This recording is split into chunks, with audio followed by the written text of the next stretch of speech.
Bueno, compañeros, la experiencia que les quiero compartir es la experiencia de fractales y sucesiones que desarrollé con el curso grado sexto C. Bueno, el objetivo de esta experiencia fue relacionar sucesiones matemáticas con geometría fractal. En grado sexto los estudiantes ven sucesiones matemáticas, que digamos que es un concepto como de tipo aritmético y algebraico, ¿sí? Y lo chévere de esta experiencia es que ellos pueden observar objetos geométricos que se denominan fractales, donde se aplica de manera visual esas sucesiones que ellos aprenden. ¿Listo? Entonces recordemos que una sucesión es un conjunto ordenado de números llamados términos, ¿cierto? Que tienen una característica, ¿sí? En este caso, por ejemplo, esta sucesión 3, 6, 9 tiene una fórmula general o un término general 3 por n, ¿cierto? Donde n es la posición y cada término se puede hallar usando esta formulita. Entonces, para el primer término 3 por 1, 3, para el segundo término 3 por 2, 6, para el tercer término 3 por 3, 9, para el cuarto término 3 por 4, 12, ¿cierto? Listo. El subíndice me dice la posición del término, ¿cierto? Y esto es lo que nosotros denominamos término general. Listo. Vamos a recordar lo que es un fractal. Entonces, un fractal es un objeto geométrico cuya estructura básica, fragmentada o irregular, se repite a diferentes escalas, ¿cierto? Aquí vamos a ver algunos fractales, como por ejemplo la curva de Koch, ¿cierto? Fíjense que esta formita yo la observo acá, la observo acá, la observo acá, ¿cierto? Esta estrellita la observo acá, ¿cierto? O sea, lo pequeño es igual a lo grande. Esta formulita, esta formita acá, yo ya la empiezo a ver acá, la empiezo a ver acá, así y así sucesivamente. O sea, si uno va y observa lo pequeño y lo grande, se parecen, tienen la misma forma o estructura, ¿cierto? A diferentes escalas. Otro ejemplo es el triángulo de Sierpinski, ¿cierto? Entonces vemos que este triángulo negro con un triángulo blanco en la mitad, lo veo acá, lo veo acá, lo veo acá, vuelvo y lo veo acá y acá, luego lo veo acá y acá en pequeñito también lo observo, ¿cierto? Tengo, por ejemplo, el conjunto de Cantor, ¿cierto? Que cojo una línea de longitud 1, la divido en 3 partes y borro la del centro, ¿cierto? Tenemos el tapete de Cantor, ¿cierto? Fíjense que este cuadrito se ve acá, y esta estructura con esta crucecita la veo acá, ¿cierto? Y así sucesivamente, ¿cierto? Tenemos el tapete de Sierpinski, ¿cierto?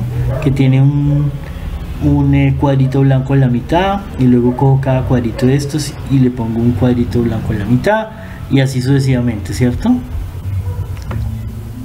Tenemos, por ejemplo, el pentacopo, ¿cierto? Donde le quito este pedacito, este triangulito aquí, y se me forman estos pentágonos, ¿cierto? Y un pentágono en el centro, y esta estructura vuelvo y la veo acá y la veo acá, y esta estructura que se me forma aquí ya la veo acá, la veo acá, la veo acá, ¿cierto? Lo pequeño y lo grande se va es igual, ¿cierto? Cuando yo cambio de escala encuentro la misma estructura, ¿cierto?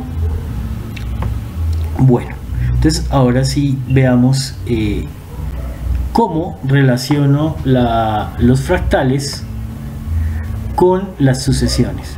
Entonces veamos, por ejemplo, con la curva de Koch. ¿Cómo se forma la curva de Koch? Yo tengo una línea, ¿sí? Y esa línea la divido en 3 partes iguales y borro la parte del centro. En la parte del centro voy a dibujar esta punta, esta punta va a estos lados de esta punta van a tener la misma dimensión que cada uno de estos lados, o sea, 1/3 de la longitud total de la línea inicial, ¿cierto? Y fíjense que se me forman 1, 2, 3, 4 líneas, ¿cierto? Y vuelvo con este, vuelvo y hago lo mismo, y a este pedacito vuelvo y le hago lo mismo, y a este pedacito le hago lo mismo, y a este pedacito le hago lo mismo, y a este vuelvo y le hago lo mismo, y así sucesivamente, ¿cierto? Hasta que se me forma lo que se llama la curva de Koch. Entonces fíjense, por ejemplo, que yo puedo generar una sucesión, ¿cierto? Con una fórmula general que es 4 elevado a la n. Esta fórmula me va a decir cuántos lados tiene cada iteración, ¿cierto? Entonces en el paso 0, que aquí no está dibujado, sería una línea, una sola línea, ¿cierto? Y entonces 4 a la 0 daría 1. En el paso 1 tendría 4 a la 1, 4 líneas, 1, 2, 3, 4. En el paso 2 tendría 4 al cuadrado, o sea 16. 1, 2, 3, 4, 5, 6, 7, 8, 9, 10, 11, 12, 13, 14, 15 y 16, ¿cierto? En el paso 3 tendré 4 elevado a la 3, o sea 64. En el paso 4 tendrá 4 elevado a la 4, que es 200 algo, ¿cierto? Y puedo hallar el paso 5, el paso 10, el paso 100, el paso 1000 con esta misma formulita, ¿cierto? Fíjense que no solo puedo hallar el número de lados, sino la longitud del lado con respecto al inicial, al paso 0.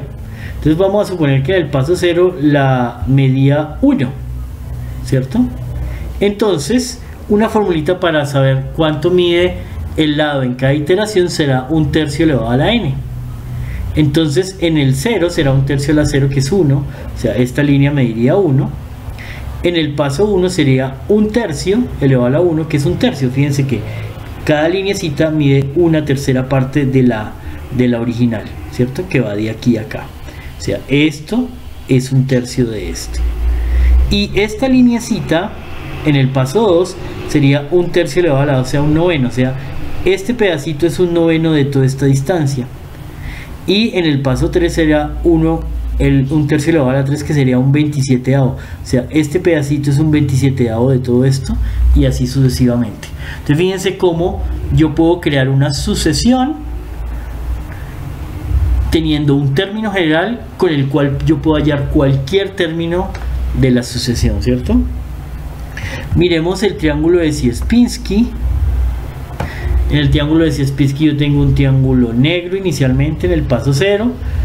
Divido cada lado en la mitad y dibujo uniendo las mitades, siendo las mitades las vértices de un triángulo que voy a pintar de blanco. Y vuelvo y hago lo mismo acá, ¿cierto? Cojo la mitad, la mitad, la mitad y dibujo un triángulo blanco. Y con este vuelvo y hago lo mismo. Y con este vuelvo y hago lo mismo. Y así sucesivamente. Fíjense que yo puedo usar sucesiones para hallar cosas como determinar cuántos triángulos negros hay en cada paso, ¿cierto? Entonces en el paso 0, 3 elevado a la 0, habrá un solo triángulo negro. En el paso 1 habrán 3 a la 1, o sea 3 triángulos negros. En el paso 2, 3 al cuadrado, habrá 9 triángulos negros. En el paso 3, 3 a la 3, habrán 27 triángulos negros. En el paso 4, 3 a la 4, 81 triángulos negros, ¿cierto?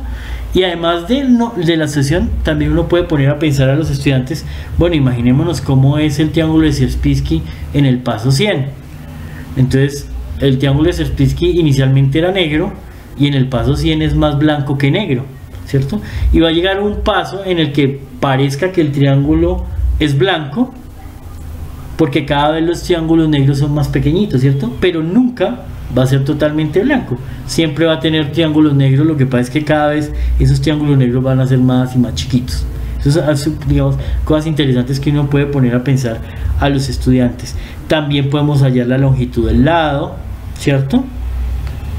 Entonces, por ejemplo, si este es el lado original, en el primer paso será la mitad del lado y en el segundo paso será 1/4 del lado y en la siguiente iteración será 1/8 del lado, ¿cierto?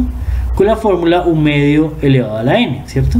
1 medio elevado a la 1 me da 1 medio, 1 medio elevado a la 2 me da 1/4, 1 medio elevado a la 3 me da 1/8 y así sucesivamente. También podemos hallar el área, suponiendo que el área del triángulo inicial es 1, entonces la parte negra, ¿qué parte del área inicial es, ¿cierto? Entonces lo puedo hacer con 3/4 elevado a la n, ¿cierto? Entonces, por ejemplo, fíjense que del área total, estos tres triangulitos son las 3/4 partes del inicial. Y en el 2, estos triangulitos negros serán 3/4 elevado a la 2, o sea, 9/16 del original, y así sucesivamente, ¿cierto? Fíjense que puedo crear tres sucesiones distintas con un solo fractal, ¿cierto? Que me muestra longitud del lado, área de los triángulos negros, longitud del lado, etcétera, ¿cierto? Y pues hacemos lo mismo con diferentes fractales, ¿cierto? Con los fractales que les mostré. El último fractal que trabajamos es el pentacopo, y digamos que la última actividad es que ya ellos no se les da la fórmula, sino que ellos tienen que mirar qué es lo que está pasando y ellos determinar la fórmula general que permita hallar, por ejemplo, el número de pentágonos en el caso del pentacopo en cada paso, ¿cierto? Y también mirar qué tipo de sucesión se genera, etcétera. ¿Listo? Entonces esta es la actividad. Pues espero que